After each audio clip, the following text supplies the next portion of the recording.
Allora, eccoci rientrati in studio, ultima parte della trasmissione di questa puntata di TV7 Match che dedichiamo alla famiglia del terzo millennio. Che cosa resta dopo il congresso tanto discusso di Verona di qualche settimana fa?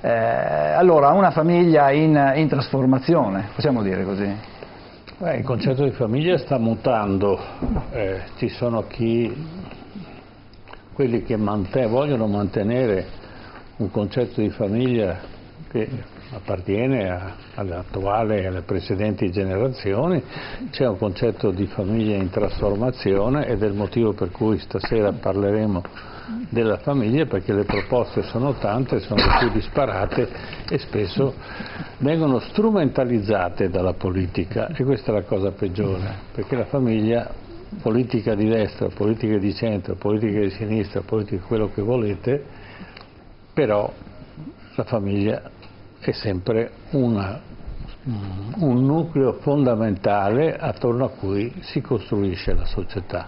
Credo che questo vada salvato indipendentemente dagli aspetti ideologici o teologici. La famiglia è sempre esistita, ha sempre avuto una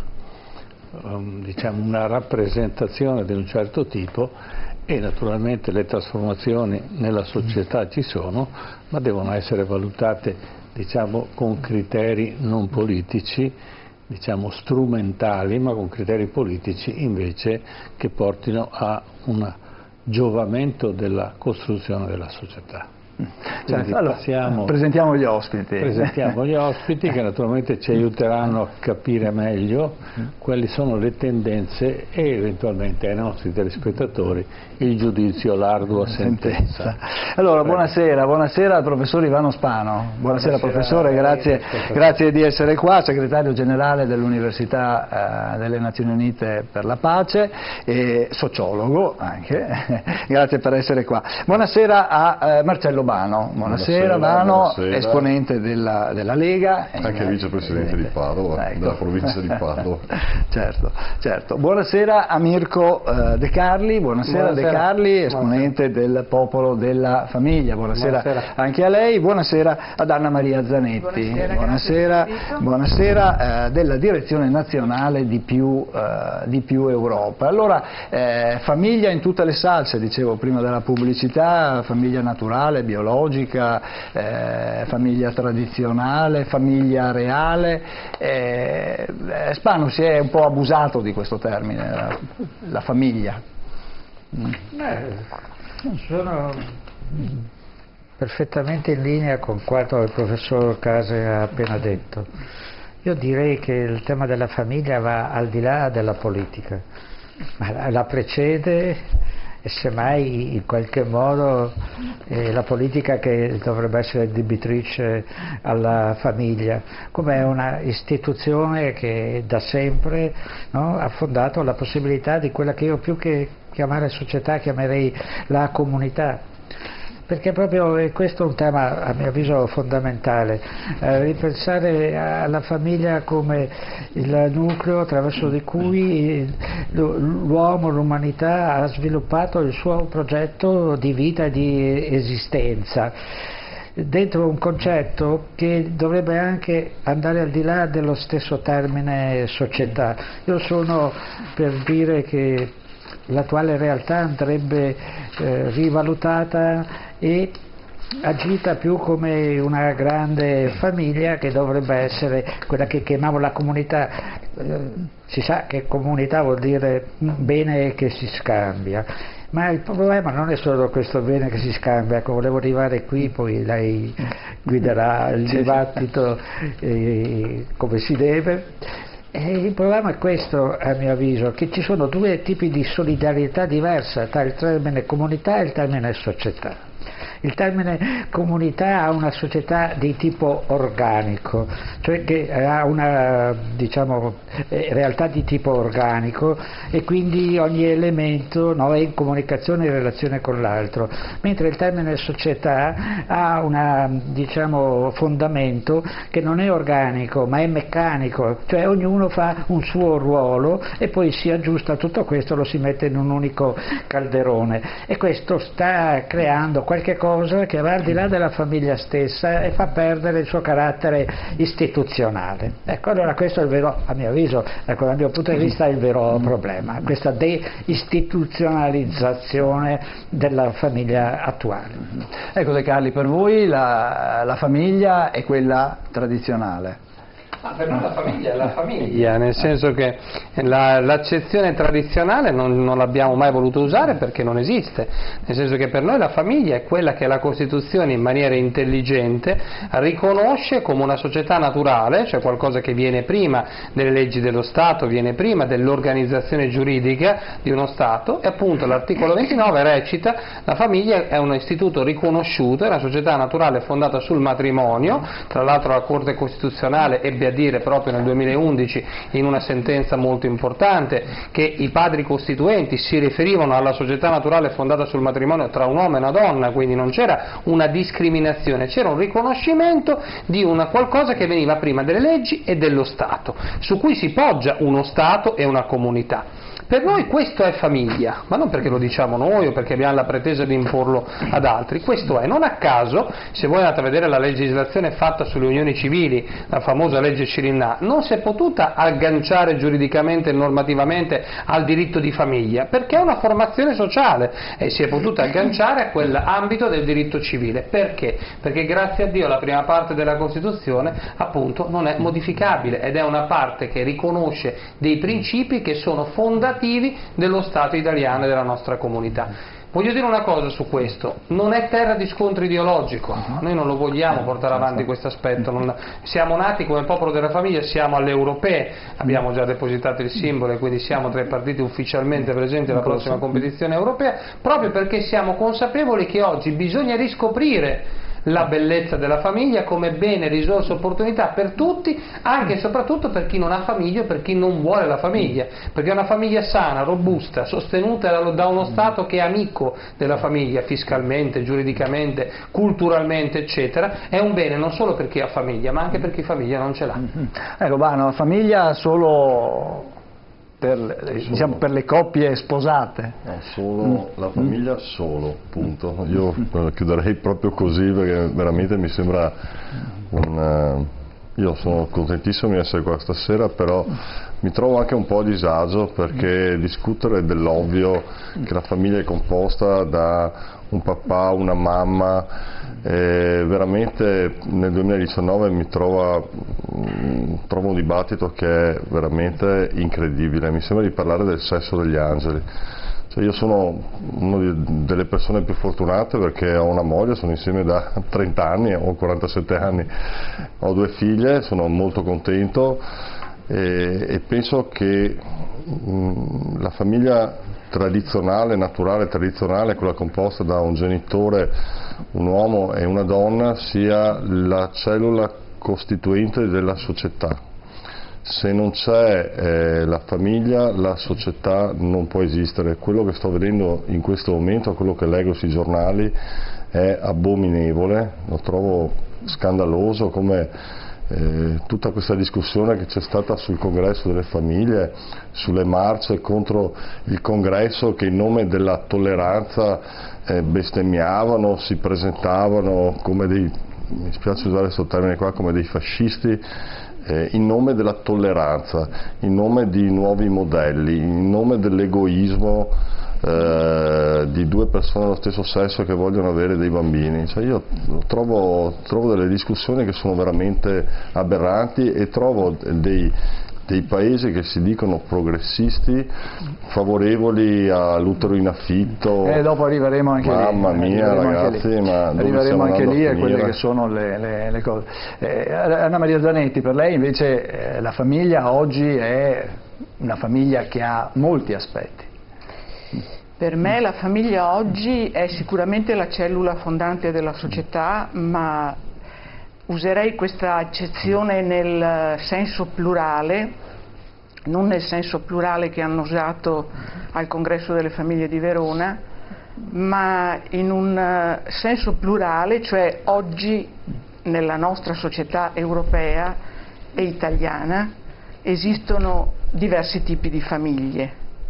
Mi verrebbe da usare un termine di un famoso film, famiglia è chi famiglia fa, e in questo nostro terzo millennio il costume, la cultura, il sentimento, l'evoluzione della specie, mi verrebbe da dire, porta ad avere famiglie, chiamiamole tradizionali, chiamiamole composte da uomo e donna, per procreare, per andare avanti con la generazione, ma ci porta anche ad avere la possibilità di creare un nucleo di persone che si amano, che creano comunità di base, nucleo fondante sempre della società, che magari sono in regola con la società perché pagano le loro tasse, perché lavorano normalmente, perché possano adottare dei bambini, perché possano procreare anche in modo diverso e mandare avanti questa società che ha come uno dei vulnus più terribili il fatto che non si fanno più figli.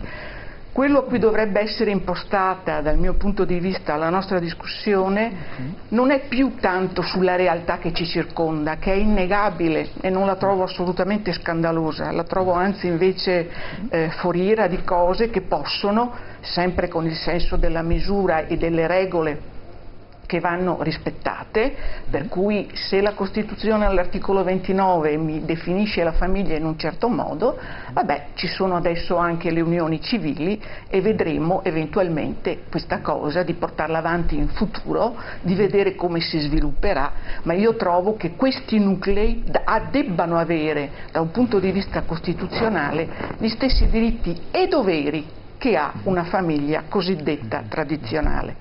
Ma io credo che l'argomento sia come aiutiamo le famiglie, come le aiutiamo per aiutare a mandare avanti la società, perché senza progenie non c'è la possibilità di andare avanti. E se vogliamo tornare alla famiglia tradizionale, è una famiglia che nel nostro paese viene aiutata molto poco, viene aiutata, lo dico sempre nei miei interventi, più a parole che nei fatti e nella politica e nelle politiche, viene aiutata dal pregiudizio di fondo, donna, uomo, bambino, poi andiamo a vedere se ci sono delle politiche complessive che aiutano le donne, i bambini, i giovani a crearsi delle famiglie. Io, dopo il congresso di Verona, questo congresso che credo abbia mostrato i limiti di questa ideologia regressiva, medievale, come è stata detta, oscurantista, io uso a ragion veduta e riaffermo questi termini. Le immagini straordinarie che ci seguivano prima facevano vedere un popolo di donne e di uomini che vogliono vivere il terzo millennio in piena consapevolezza e libertà anche di sentimenti, ma che vogliono mandare avanti la società e la vogliono mandare avanti con un senso di famiglia e di famiglie moderno, che possa pensare a un aumento della natalità, ma allora andiamo e apriamo un nuovo capitolo, che è quello degli aiuti e delle politiche nei confronti della famiglia. Io sono una donna, sono l'unica qui stasera rappresentata e credo che l'anello debole della famiglia tradizionale, di cui tanto ci nutriamo a parole, sia ancora la posizione della donna, il lavoro di cura che è tutto addossato sulle spalle della donna, il poco lavoro esterno che fanno le donne, il fatto che in questo paese, e parlo di economia, le donne hanno un tasso di occupazione ancora molto basso ed è dimostrato che se si vuole la crescita economica e la crescita dei figli, le donne devono lavorare di più. Ed è in questa direzione che il nostro dibattito sulla famiglia dovrebbe, secondo me, essere incentrato. Certo, questo è il punto ancora dolente, Spano, questo del ruolo della donna. Senz'altro, su questo non c'è dubbio, anzi io sono scandalizzato quando parliamo di pari opportunità, la parliamo al maschile, concediamo le pari opportunità, ogni persona è soggetto umano che per definizione insomma può assumere tutte le funzioni sociali e esercitare, no? Quello che è il suo progetto di vita, e qui siamo ancora, qui è il Medioevo, siamo senz'altro, e va bene. Io però penso che questo discorso sulla famiglia debba far riflettere in termini più generali. Io ho scritto un saggio che mi era stato chiesto di fare una formazione all'ASL di Milano proprio nei consultori familiari. Tra l'altro la sfortuna, chiamiamolo così, ha voluto che io ho fatto questa lezione sulla famiglia e l'ho chiamata la famiglia, ovvero la crisi nella crisi, e adesso vado alla sua domanda. E il giorno dopo hanno licenziato metà del personale dei consultori familiari, ecco, così tanto per capire come è andata la cosa. Allora, il problema a mio avviso va visto. Vabbè, io ho un osservatorio, faccio questo come mestiere, diciamo un sociologo, ma è uno che guarda la realtà sociale come penso tutte le persone qui convenute, voi che fate informazione attraverso la televisione, e mi sono accorto una cosa, che ecco perché la crisi nella crisi, perché la crisi che stiamo vivendo, e a mio avviso non è iniziata, e qui ci possono essere pareri diversi con la questione della crisi finanziaria eccetera del 2010-11, a mio avviso è iniziata nel 70, vi ricordo solo che nel 70-71 abbiamo avuto l'inflazione 16,5%, abbiamo sbattuto fuori dalle fabbriche, dalle aziende 3 milioni di lavoratori, quindi la crisi è iniziata lì e a mio avviso si chiama di sovrapproduzione. Poi invece ci lamentiamo che noi dobbiamo produrre di più, la crescita come obiettivo, e questo che cosa ha fatto? Ha scaricato sulla famiglia esistente tutte le contraddizioni sociali, perché ha accumulato le risposte, no, che il sistema non è stato in grado di dare e si è dovuta caricare di questo, quindi abbiamo messo la famiglia in croce. Allora, questo va capito a mio avviso e bisogna partire da qui. Zanetti giustamente diceva che lo Stato si deve preoccupare di questo. Ma allora è proprio in questa dimensione in cui la famiglia è diventato, come dire, la possibilità di reggere l'attuale sistema. Questo semmai dovrebbe essere il contrario, la famiglia, no, come fondamento della realtà, che poi se si chiama sociale, come preferirei io, comunitaria, questo deve essere il valore fondamentale. Rispetto a questo, ecco, volevo dire l'ultima cosa citando una persona importante, tra l'altro al di sopra di ogni sospetto, perché si chiama Sigmund Freud, che essendo ebreo in quel periodo qualche piccola, no, situazione di difficoltà l'ha vissuta, tant'è che per riuscire a reggere la penetrazione della psicanalisi ha dovuto scrivere un saggio sulla guerra e l'ha dedicato, tanto per capirci, a Benito Mussolini, ecco, questo Freud, proprio per ringraziarsi un po' al sistema che stava degenerando, e ha detto che la libertà è la libertà di tutti i regimi dello spirito. E io penso che questa è una bella definizione. Dire di tutti i regimi dello spirito non vuol dire di tutti i regimi istituzionali, ma dello spirito. Quindi io sono per la libertà incondizionata, però l'istituzione per me è un'altra cosa. Certo. Vano, allora il presidente del Veneto, Luca Zaia, ha partecipato a questo congresso e tra le altre cose ha detto: a me danno fastidio tutti i fondamentalismi, sia i gay pride sia chi sostiene che per tutelare la famiglia bisogna essere in odore di santità. E poi ha anche detto: l'omofobia è una patologia, punto e basta, sono malati coloro che sono omofobi. Allora, come commenta questa dichiarazione di Zaia? Sta passando il messaggio che sono malati chi non è omofobo. Cioè, che la roba strana è quando qualcuno dice: ma io ho tanti amici gay, io sono tollerante, io capisco capisco chi ha un figlio, cosa faresti se hai un figlio per esempio gay, ma sempre allora c'è una parte che si divide e dice no ma io gli vorrei bene lo stesso, ma andrebbe bene lo stesso, sono scelte personali. Dopo però, se andiamo a vedere un po' più nell'animo, a me personalmente romperebbe le scatole, cioè io avrei piacere un domani vedere dei nipotini, vedere magari mia figlia sposata con un ragazzo piuttosto che convivesse con un'altra ragazza. Sinceramente a me darebbe fastidio. Se io incomincio a dire questo, io divento intollerante, divento retrogrado, non sono un progressista, non sono un buon padre di famiglia, cioè tutte queste... Ma io penso che la libertà di uno, insomma, ognuno nella vita può fare quello che vuole. E dopo sono anche libero di avere delle preferenze personali e di lasciare le preferenze personali ai miei figli, alle mie figlie. Ecco no, adesso pare che se io non voglio un figlio gay, sono io la normale. Ecco, io a questa situazione qua mi oppongo in maniera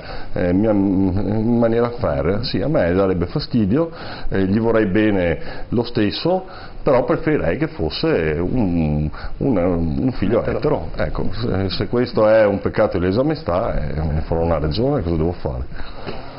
Vogliamo vedere quell'intervista con la Boldrini? Certo, come no, ecco, perché concetto proprio di famiglia, così poi entriamo meglio nel merito della discussione. Della discussione. Allora, la Boldrini che era ospite a Di Martedì, sentiamo appunto che cosa ha detto.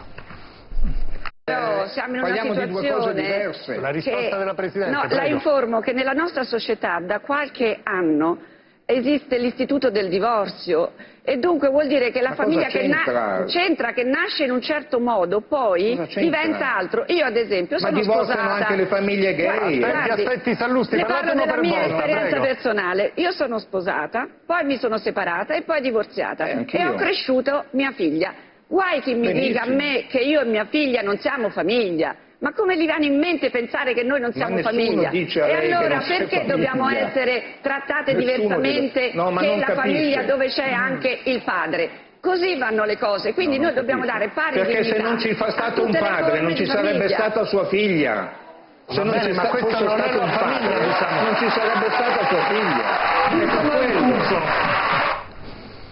Allora, ecco, Laura Boldrini dice perché io e mia figlia non dobbiamo essere considerati una famiglia, De Marchi. Ma guarda, io credo che come sempre si cerca di spostare l'attenzione su problemi che non esistono. Cioè Laura Boldrini si è messa a parlare della sua situazione personale, che è quella di una società purtroppo oggi affranta dal dramma di divorzi dilaganti. I dati Istat sono confermati, purtroppo abbiamo un dato crescente appunto di separazione, di divorzi, che non è un dato positivo. Non è un dato positivo perché vuol dire che purtroppo nel nostro paese non c'è più una cultura sana di famiglia, che non vuol dire, ripeto, non voglio cadere, e lo ripeto sempre in trasmissione quando me lo chiedono, nello scontro ideologico, perché non mi interessa adesso andare su questo piano. Voglio capire che cosa è meglio per la società italiana. È meglio quello che dice Laura Boldrini?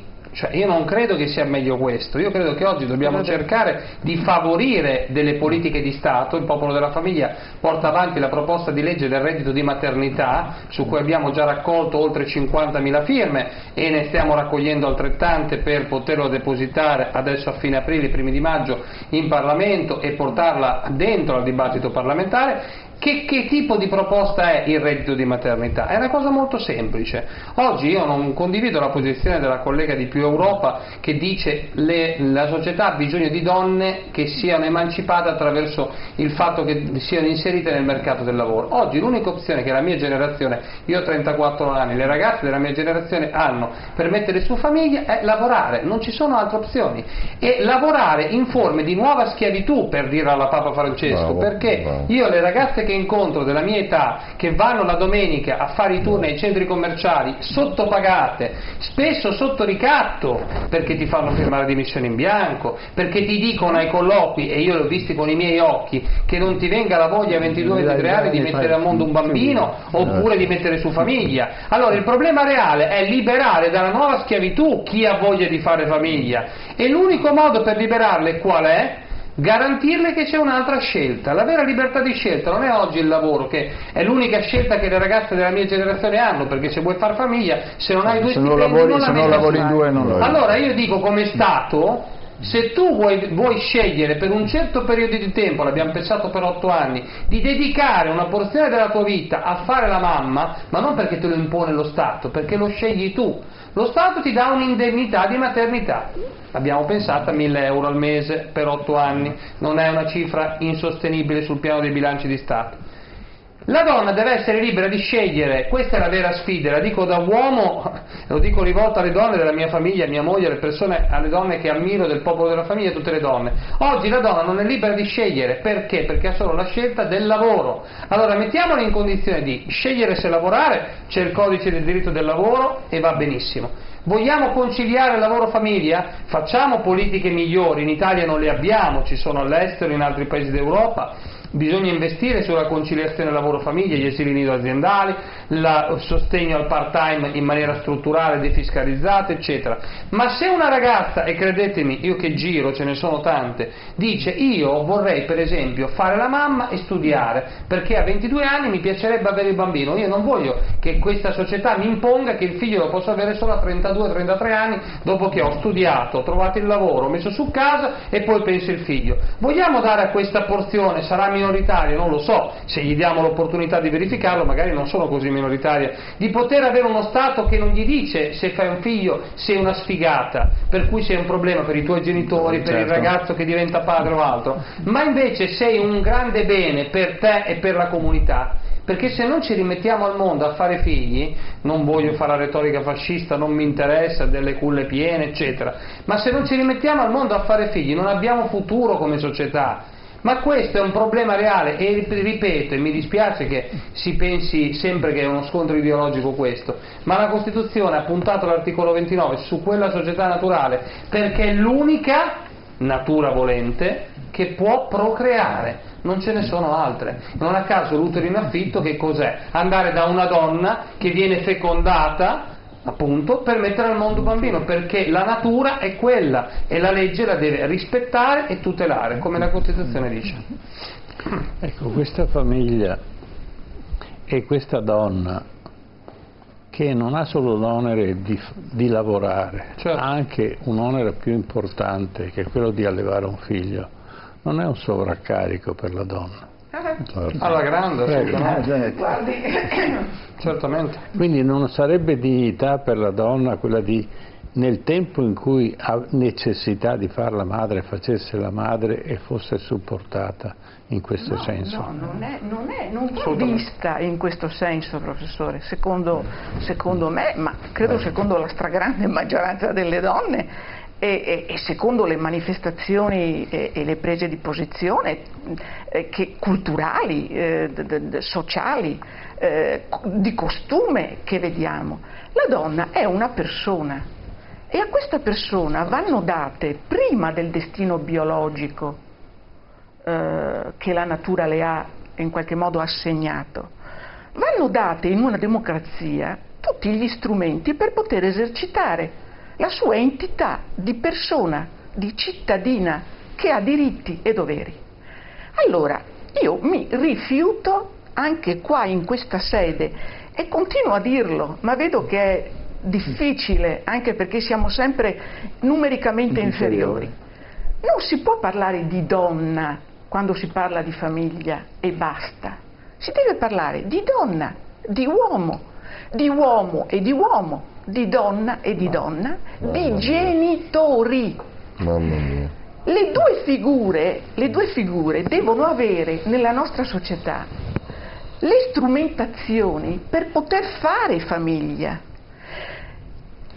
Dico al collega del Popolo delle Famiglie che facciano a meno di depositare una proposta di legge sul reddito di maternità e che la facciano invece sul reddito di genitorialità.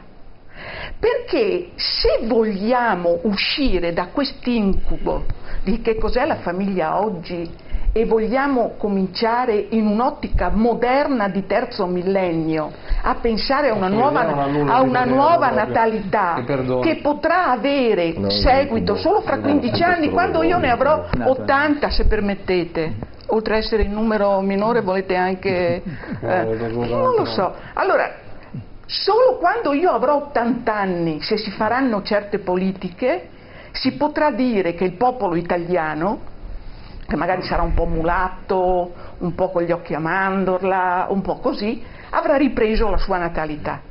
Ma lo si potrà dire se si faranno delle misure a favore dei giovani, e la maggior parte dei giovani sono donne, e conosco benissimo la situazione delle donne a cui fanno firmare i licenziamenti in bianco. Si figuri se non le conosciamo noi, che siamo state quelle che già da 40 anni diciamo che i diritti e i doveri devono essere uguali.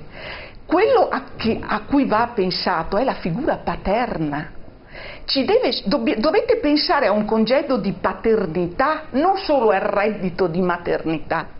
Dovete pensare che all'interno della famiglia tradizionale che voi così tanto adorate siano rese paritarie queste figure, professore, per cui non è più il destino biologico che deve condannare la donna a una scelta, perché io sono d'accordo con quello che hanno detto.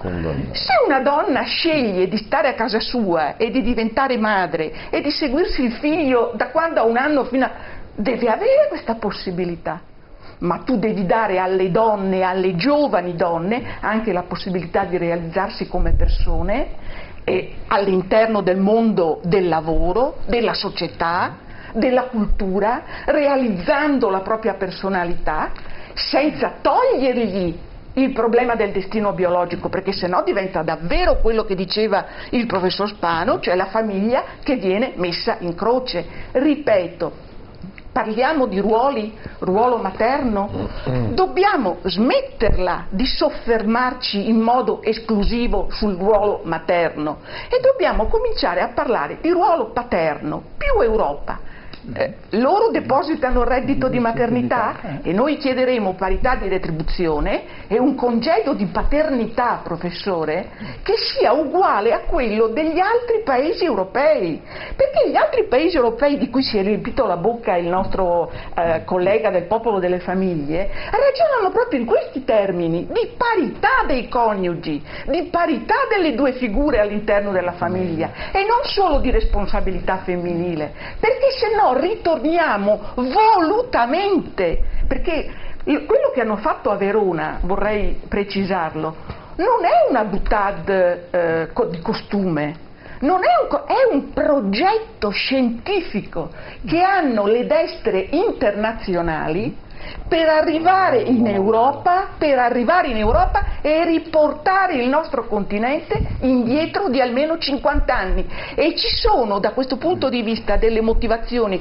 profondamente culturali, religiose, non per niente è un tipo di accerchiamento che abbiamo dai trampiani degli USA ai putiniani della Russia, con cui è alleata la Chiesa ortodossa. Chiedetevi perché Papa Ratzinger accusa il 68 di essere il colpevole della pedofilia e chiedetevi questo, che tipo di problema e di scisma all'interno della Chiesa cattolica sta provocando, e questo ha un tipo di ritorno anche sulla visione e sul concetto di famiglia che il Vaticano vuole spiegare meglio secondo lei cosa intendeva Ratzinger in quello che ha detto responsabilità del 68? Papa Ratzinger è un papa dal mio punto di vista ovviamente notoriamente reazionario e conservatore.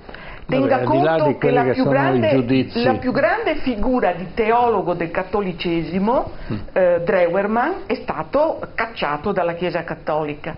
Nella Chiesa cattolica attualmente c'è uno scontro terrificante di volontà e di rappresentazione tra l'ala rappresentata da Papa Ratzinger e l'ala rappresentata da Papa Francesco, che non ha volutamente voluto prendere posizione sul congresso di Verona, dicendo che è d'accordo sui contenuti ma non sui metodi. Cosa vuole dire Papa Ratzinger? Vuole togliere questo macigno enorme, adesso stiamo passando a un altro argomento, che è quello enorme della pedofilia nella Chiesa, attribuendolo a un 68 e in questo modo lavandosi la coscienza, senza poterlo effettivamente fare, di tutti gli errori che la Chiesa Cattolica ha fatto su questo discorso della pedofilia, perché guardi che la Chiesa Cattolica sta andando in bancarotta sul discorso della pedofilia. Adesso però stiamo ragionando di un altro discorso. Sì, lo stiamo deviando da quello che è il tema principale, ma diciamo che Papa Ratzinger ha dato colpa al 68 di questa vicenda della pedofilia, dimenticando le tradizioni della Chiesa Cattolica nel settore della pedofilia. Appunto. Io vorrei ricordare che c'era l'ordine degli scolopi, ovvero le scuole pie, nascono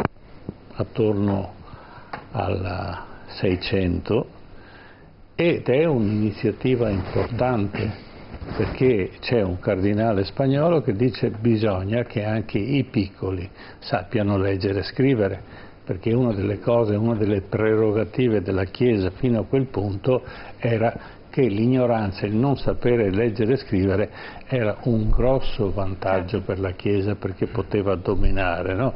È il discorso che fa un po' Don Abbondio a Renzo, che va a domandargli, dice vorrei sposarmi, lui gli risponde in latino, quindi l'ha fatto fuori subito. Ecco, questa è la tecnica normale.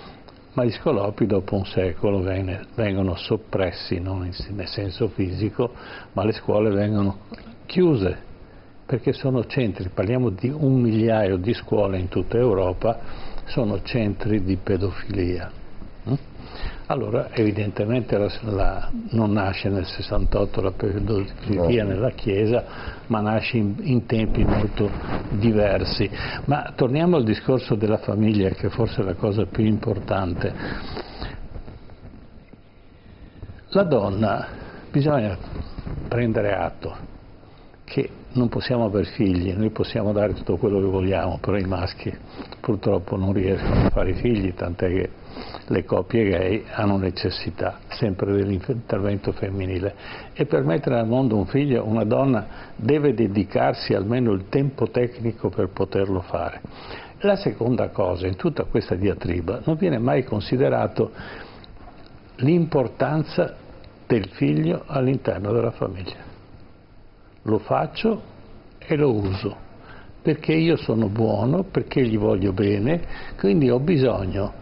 Allora, la mia impressione, poi spiegatemi se sbaglio, è che la differenza tra un bambino e un cagnolino, dice cosa, mi prendo un cagnolino, ma non meglio un bambino perché allora me lo cresco. C'è questa affettività da parte di famiglie che non sono famiglie, e che la famiglia è istituzionalmente necessaria per dare cultura ai giovani e dare un giusto indirizzo a un giovane, perché impari anche biologicamente che cos'è la famiglia, cioè un maschio, una femmina, l'amore che ci può essere tra di loro e la necessità di trasferire questa esperienza, che è non solo quella affettiva della madre, che il figlio ha bisogno della madre, così ha altrettanto bisogno del padre, ma della madre ha bisogno in tempi biologicamente post partum, no? Perché c'è un'affettività, c'è un legame anche biologico tra la madre e il figlio, perché lo deve allattare, perché deve crescere, e da questo rapporto il figlio cresce.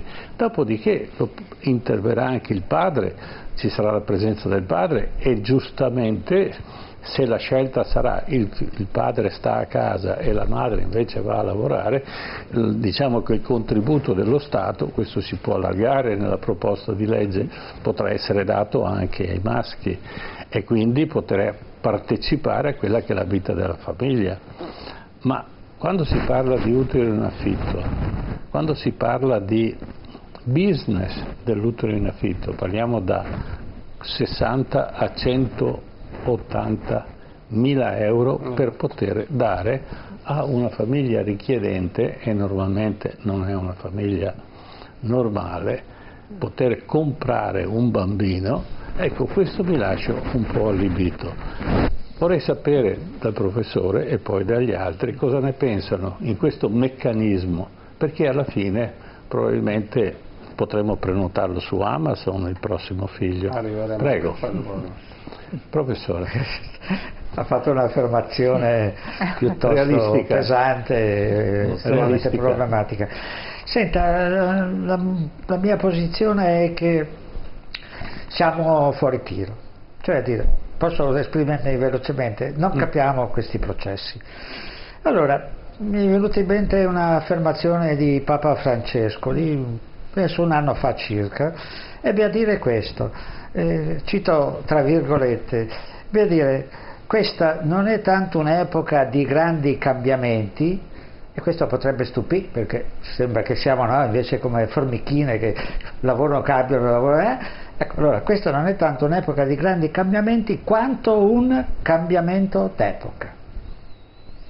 Questo non è pensiero di rivelazione, però di un grande personaggio.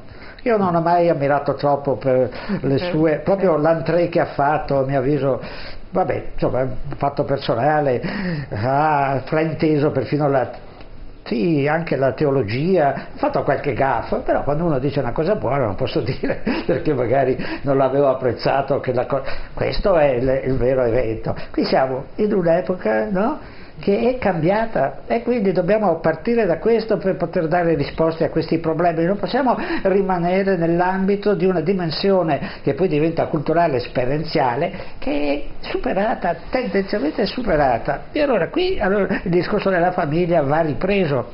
Gli studiosi, io non sono uno studioso di famiglia, ma poi come dire, ho scritto questo saggio di cui vi dicevo, La famiglia, ovvero la crisi nella crisi. Bene, la famiglia va riconsiderata per quello che gli studiosi, e ce ne abbiamo di serie di studiosi, io in questo saggio li ho citati perché ne sanno più di me, vado anch'io a vedere le fonti di chi si occupa di questo problema, e tutti sono d'accordo dicendo che la famiglia tradizionale, la famiglia cosiddetta delle regole, e qui mica stona, perché tutte le istituzioni non sono che un complesso di regole atte alla soddisfazione di un bisogno. Questo è il concetto di istituzione. Poi nella nostra Costituzione si traduce nei vari articoli che danno senso a questo discorso. Allora, questi hanno ormai definito la famiglia dalla famiglia delle regole alla famiglia degli affetti. Ma gli affetti su che cosa sono basati? Su una cosa estremamente problematica che si chiama il desiderio, cioè a dire è l'aspetto desiderante dell'altro, no? Che promuove questa unione, che può essere della famiglia tradizionale come di un altro tipo di famiglia. Quindi questa è una famiglia che è sorretta da qualcosa di molto vulnerabile, perché quando finisce il desiderio la famiglia scompare. Questo è il dramma. Capisci? A mio avviso, sì. Le persone che lo studiano l'hanno messo in evidenza, tutti, non ce n'è nessuno di destra, di sinistra, alto e basso che non sia d'accordo su questo. Allora questo mi dà da pensare, vuol dire che siamo fuori tiro. Ecco, questo fatto qui, che la famiglia è diventata famiglia degli affetti, che si fonda sul desiderio. Quando il desiderio scompare, la famiglia si scioglie e, come dice il mio maestro Gamorin, quando riappare il desiderio si ricostituisce. Allora questo è un po' effimero, questa modalità di pensare, no? E di è una in qualche famiglia modo troppo intervenire. Soggettiva e poco oggettiva, perché E non solo poco oggettiva, la famiglia... è problematico perché diventa più una istituzione che può basare, no? Una realtà che io chiamerei più comunitaria piuttosto che societaria, proprio perché diciamo che società si distingue dalla comunità per un tipo di logica che è meccanica, c'è poco da fare, tu fai questo, io faccio questo, quell'altro, mentre la comunità, no? è più coesa, sì, ecco, sì. È qualcosa di più coeso. Mi perdoni, oggi noi abbiamo paura dell'altro, questo è il vero problema, è scomparsa l'alterità. paura, Guardi, non è paura. Non io è paura, ero mi a scusi. Tolosa. Non è paura, non è paura. Sì, guardi. No, mi scusi. È Quando paura uno prende, dell'altro, no, mi perché- mi scusi. Quando uno prende un impegno e lo prende con il suo consorte e lo prende nei confronti dei figli, non è che ci sia affetto o non affetto, c'è un impegno e una necessità di educare i figli al di là di quelle che sono le pruderie personali, no? Ecco. Ma io vorrei, non volevo dire quello che lei ha corretto, Marcello sono Vanno, d'accordo, volevo... la funzione della famiglia è una funzione di responsabilità. Sì. Domando. Sì, allora noi secondo me stiamo sbagliando una cosa, perché noi stiamo insegnando ai nostri figli e anche a noi stessi a perseguire la ricerca della felicità.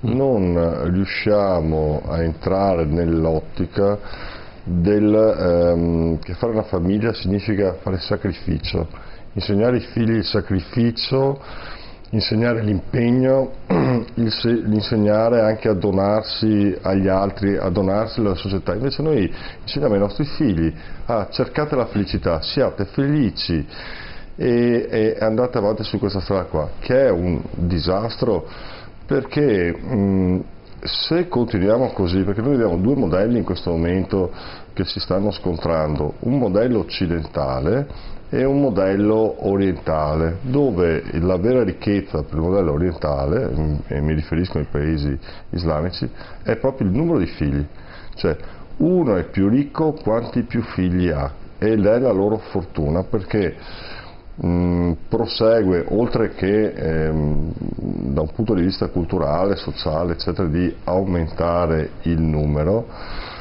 dall'altro ti consente di poter avere un vantaggio oltre che numerico, anche tattico sulla nostra società, perché adesso la nostra società è una società debole, malata, che non fa figli. Noi siamo in questo momento una facile preda per questi modelli, tant'è che, ma lo vediamo anche qua stasera, io quando sento parlare, per esempio, che mi sono preso l'appunto di condannare la donna al suo destino biologico, vuol dire che noi meritiamo di sparire, cioè, detto da una donna che è una condanna il destino biologico perché partorisce, l'ha detto lei, ma nel senso che non lo deve essere. Lo conferma, cioè invece di essere la cosa più bella che possa aspirare una donna, quella di avere un figlio o una figlia, no, è una condanna. E allora a questo punto qua, decide la donna se questo è il modello non me lo viene a dire che rappresenta la signora, le sue idee, lei lo dica a sua moglie che ha fatto bene, a me non venga a dire quello che devo fare, aborro, cioè, ma lo dico in maniera chiara, voglio che sia chiarissima, lei mi fa paura per le sue idee. Dio me ne liberi e scampi, anzi mi segno, ecco, no, allora io faccio paura alla signora perché dico, ma attenzione, guardate che bisogna fare sacrificio, bisogna insegnare il sacrificio ai nostri figli, a donarsi per gli altri, che una famiglia è composta da un padre e una madre, sono io la normale. Anormale, ecco, stiamo attenti sull'uso di questi termini. Io sono molto attento sull'uso di questi termini.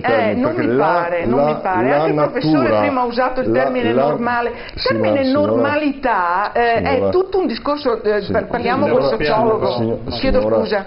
Tutti i ragionamenti che può fare, io la rispetto, per l'amor di Dio.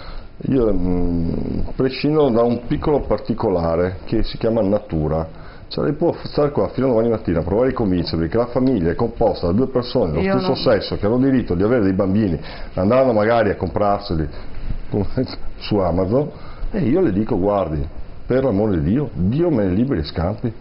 Questo è il tema. Ma non avevo dubbi. E sono orgoglioso e contento e farò di tutto per combattere la sua ideologia. Ma farò lo stesso io con le armi della democrazia. Sì, ma infatti è questo il problema. Che anche lei voglia fare lo stesso. Noi moriremo purtroppo per troppo buonismo e troppa democrazia. Ecco che siamo arrivati al punto. È la verità. Noi moriremo come società. Omofobo e antidemocratico. Bene. Adesso mi prendo anche dell'omofobo. Si ispiri al suo governatore che invece invece, pur non avendo risposto alle domande ripetute sul perché è andato a Verona, io sono la persona più favorevole ai diritti civili. Oddio, non mi sembra molto, non mi sembra molto. Guardi, credo che i telespettatori possano giudicare. Io l'ho conosciuta una volta che si lamentava perché il suo sindaco non festeggiava, il suo problema principale era la festa di San Valentino che veniva celebrata nel suo comune, e me lo ricordo ancora, perché questi sono i problemi che lei. Invece i problemi secondo me sono ben altri. I problemi che ho io sono ben altri. I problemi che ho io sono 40 anni di difesa dei diritti delle donne, di avanzamento del diritto di famiglia nel nostro paese, difenderlo da persone e da posizioni come quelle che state rappresentando voi, perché voi volete che questo paese e queste donne che hanno manifestato democraticamente in piazza vadano indietro di 50 anni. Ha qualche cartello da fare vedere alla signora che magari forse si è persa un film? Noi non torneremo indietro di 50 anni, certo. Noi siamo dentro l'Europa e dobbiamo ispirarci all'esempio europeo. Vogliamo parlare del diritto dei bambini, perché se perdiamo di vista questo, la famiglia è funzionale al bambino, se no una qualsiasi unione è giusta, rispettabile, ma non possiamo fare un'ideologia di un tipo di famiglia dove il bambino non può essere incluso in maniera normale. Che cosa può imparare? Il problema è reale, vedete, dopo si scade su questo livello che è il livello più deleterio possibile, perché è un livello che non ha nulla a che vedere con la società italiana.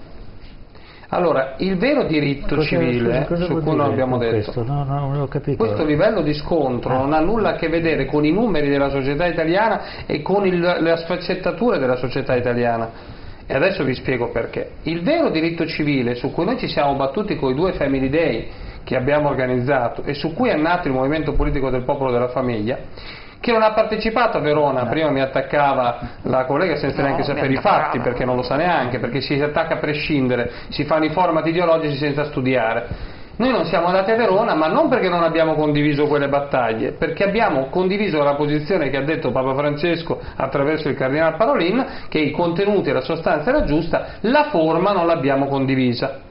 Sul piano politico, ma era una scelta che abbiamo fatto. Su quei temi siamo insieme sempre e comunque, perché sono temi che ci stanno a cuore. Il vero diritto civile su cui nessuno si batte oggi è il diritto di un bambino ad avere una mamma ed un papà. Questo è il vero e sacrosanto diritto vilipeso da pratiche vergognose come l'utero in affitto. Scusi, al di là del diritto, perché il diritto è sempre un concetto, diciamo... un concetto... si può difendere. Ma scusi, torniamo alla biologia. Che cosa può imparare diversamente un bambino se non ha un padre o una madre? Ha dei problemi enormi sul piano proprio di non avere 2 figure come una figura paterna e una figura materna nel proprio percorso di crescita, soprattutto quando è piccolo. Diceva prima la signora, il reddito di maternità vuol dire costringere la donna alla sua vocazione biologica. Non è vero, perché è la natura dei fatti che richiede che nei primi periodi di vita del bambino sia la donna ad occuparsene di quella vita. Congedo parentale per l'uomo mi va benissimo, non c'è nessun problema, ma nei primi anni di vita la persona che accudisce a quella creatura, e come diceva lei bene, giustamente, che diventa punto di riferimento per la crescita di quel bambino biologica, psicologico, umana, è la figura materna. C'è un legame che è la natura che lo riconosce, non lo decide la società, lo Stato o altri. Allora noi dobbiamo imparare a rispettare come Stato e come società quello che accade nella natura, ma non perché dobbiamo essere degli oltranzisti o altro. Già sta cosa del Medioevo un po' ha stufato, perché bisognerebbe studiare prima di dare del Medioevo a tutti, che è stata una stagione di straordinaria bellezza, e tutte le cose più belle che abbiamo avuto nella nostra storia, per cui noi andiamo nel mondo e siamo riconosciuti nel mondo, sono accadute proprio in quell'epoca. Mi risultava nel Rinascimento, oggi no, nel Medioevo, e se noi siamo figli di quella cultura, il consiglio di studiare, studiare da approfondire meglio, perché stasera ha detto una serie di cose che non esistono. Finisco il ragionamento, hanno parlato, io vorrei interromperla perché non vorrei che dessimo una falsa impressione. Il Medioevo è stato un orrore. No, non sono d'accordo. Non è stato un orrore. Mi scusi. Mi dica. E giustamente lei non è d'accordo. L'economia attuale è nata nel Medioevo con i monaci benedettini. Se è stato un orrore, me lo dica lei che cos'è stato. Allora, Lo dicono non cattolici. Più crassa, allora, le suggerisco, per è un libro molto facile da leggere ed è abbastanza simpatico. Quale? Da un medievista, Jacques Le Goff. Sì. I peccati della donna nel Medioevo, e diamo una rappresentazione di come veniva considerata la donna nel Medioevo, per cui direi il Medioevo ha avuto delle cose eccellenti, ma ha avuto a livello, storici. A livello sociale ha avuto degli orrori. Tant'è che gli stessi storici dicono: non possiamo descrivere il Medioevo perché non abbiamo contezza. Per quale motivo? Perché il Medioevo è fatto di principi, imperatori, baroni e prelati. Ma l'uomo del Medioevo, nella storia del Medioevo, non esiste. Ci ha provato con il nome della rosa a dare un'impronta di quella che poteva essere il Medioevo, ma sicuramente se poi diciamo che nel Medioevo c'era Giotto che ha dipinto la cappella di Peruzzi o la cappella degli Scrovegni, e le garantisco che quella cappella è costata la vita a molte persone, perché si spendeva in quella direzione, non si investiva nelle persone, si sfruttavano le persone. Ma perché oggi non si investe nelle persone? Perché oggi non ci sono nuove forme di schiavitù altrettanto. Mi scusi, la rappresentatività della persona nel Medioevo non esisteva. Ha cominciato a cambiare con la rivoluzione francese, ma non condivido assolutamente. Vabbè, io gli ho spiegato la mia opinione. Lei dice invece che il Medioevo è una grande epoca e quindi prego. Ho apprezzato quando lei ha sottolineato la questione, tra virgolette, dei bambini e quindi dell'infanzia, e quello che sto per dire cerca di dimostrare la tesi che io sto così annunciando anche in maniera un po', diciamo, non precisa, perché questo non è un seminario, è una trasmissione televisiva, che non capiamo niente. Questa infanzia, professore, lei sa quanti bambini in questo momento sono psichiatrizzati in Italia? Provi a pensare un numero. Non ho idea, non ma sono molti. E il fatto che lei, che è una persona attenta, che segue, non abbia idea, la dice lunga. Certo. E lo do io il numero, e come lei sa in criminologia questi sono numeri oscuri, perché su problemi così salienti si tende sempre a ridurre il problema, no? E questo è risaputo. Bene, 1.100.000 e 1,5 milioni di bambini in cura psichiatrica. In Italia? Ah sì, nel nostro paese. Sì. E allora dove sta la famiglia? Non esiste più la famiglia, perché questa famiglia non è in grado di gestire nemmeno il problema del singolo, vuoi che si chiami uomo, vuoi che si chiami donna, vuoi che si chiami qualsiasi altro nome. Questa si regge sull'effimero, questa famiglia qui, per cui o cambiamo veramente una visione del mondo, come ha detto Papa Francesco, e allora continuiamo a non capire niente. 1,5 milioni di bambini psichiatrizzati per la Convenzione Mondiale, Organizzazione delle Nazioni Unite, l'infanzia va da un secondo che nasce la vita a 18 anni.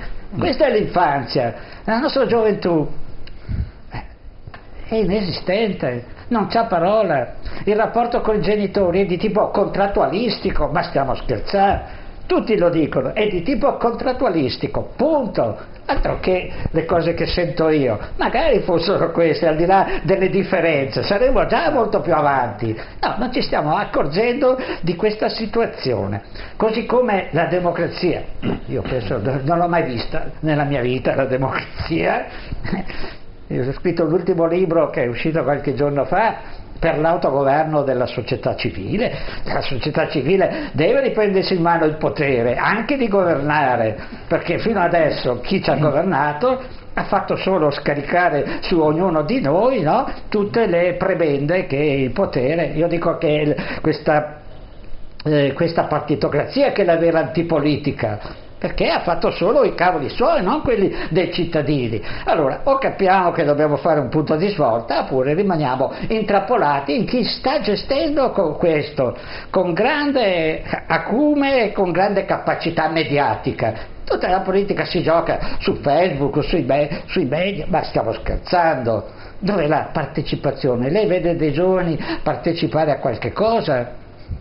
Saggio che ho scritto l'evaporazione dei giovani, l'ho chiamato, non ci sono più. No, stanno tornando, professore, stanno tornando. Sì, è vero. Secondo me stanno tornando. Ma stiamo parlando di cose, io non riesco, scusatemi un attimo, dico una cosa visto che ho parlato un minuto praticamente. Cioè, stiamo parlando di cose che, ripeto, a me sembra di essere al teatro dell'assurdo in alcuni passaggi. Cioè, cose che non hanno nulla a che vedere. Io giro l'Italia tutti i giorni in conferenze a incontrare persone vere, in carne e ossa. Noi oggi abbiamo dati Istat, per tornare alla realtà che interessa chi ci guarda, che mi sta scrivendo e dice: ma in che mondo vivete? Giustamente, perché non si rendono conto di quello che viene detto, perché dicono: ma di che cosa stiamo parlando? Abbiamo 30 milioni dati Istat di donne e uomini che allevano 15 milioni di bambini. Questi sono i dati italiani. Okay? Allora vorrà dire che quelle famiglie, perché sono mamme, papà con bambini, okay? Sono vive in carne e ossa, lavorano, hanno delle esigenze, hanno creduto in un progetto di vita, come diceva prima giustamente lei, che dà vita e genera vita anche per la società. Allora io dico: ma scusatemi un attimo, diamo valore a questa porzione che è nettamente maggioritaria, se non in maniera assoluta, è oltre il 93-94% della società civile italiana, e preoccupiamoci che questa società possa crescere e generare bene anche per chi non ha famiglia. Ma di che cosa stiamo parlando? Cioè, noi oggi abbiamo le economie che crescono, le uniche economie che crescono e che generano prosperità e futuro e benessere sono quelle che hanno tassi di natalità, lo diceva Bauman per fare citazioni importanti, che hanno 2 figli in media almeno per coppia. Dov'è la società e la famiglia contrattualistica? Io vedo delle mamme e dei papà che vengono piangendo dicendo che non riescono ad avere il tempo per stare dietro ai loro figli perché devono lavorare i giorni di festa e devono lavorare persino la domenica. Allora caliamoci nella realtà della vita delle persone e cerchiamo non di preoccuparci come abbiamo fatto per 5 anni. Io l'ho interrotta. Abbiamo passato 5 anni una legislatura, abbiamo passato 5 anni una legislatura, mi perdoni, a preoccuparci delle unioni civili che hanno riguardato sa quante persone? Neanche 7.000 persone in Italia. E oggi in Italia abbiamo avuto celebrate nei comuni e registrate qualche migliaio di unioni civili. Uscite dai libri fumosi, uscite dalle riflessioni che stanno qua, calatevi nella realtà delle persone e cerchiamo di capire che quando parliamo di quoziente familiare, parliamo di reddito di maternità, parliamo di conciliazione lavoro-famiglia, parliamo di aiuto alla creazione di famiglie giovani attraverso per esempio il sostegno sulla prima casa, attraverso per esempio la indisponibilità della prima casa, sono temi reali, concreti su cui bisogna spendersi, e quelle persone che riguardano queste cose non sono altro che una giovane donna e un giovane uomo che si impegnano per un progetto di vita che può mettere al mondo una creatura che è un bene per quella famiglia ma anche per la società intera. Il resto sono discorsi